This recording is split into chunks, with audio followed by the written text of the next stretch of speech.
Dada, habari? Salama. Dada, samahani. Nina mazungumzo nawe japo hata dakika 2 tu. Unataka kuniambia nini? Naona jua kali kidogo, tungesogea kivulini kidogo wakati tunazungumza.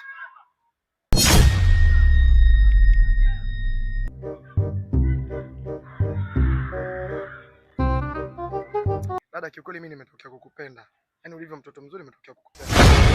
Unaweza kunihudumia?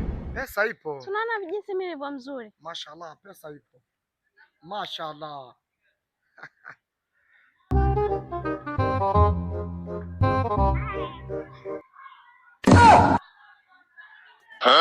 Sasa kuhusu kukuhudumia, hilo kwangu mimi sio shida. Kwanza hii simu yenyewe chukua. Nyinyi watoto wazuri bwana, bili tuwahudumie, tuwagaramie. Shika hiyo, shika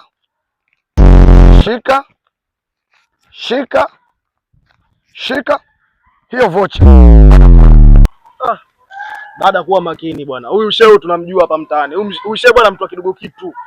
Utauponza. Ovyo. Sasa mbona langu umechukua sasa?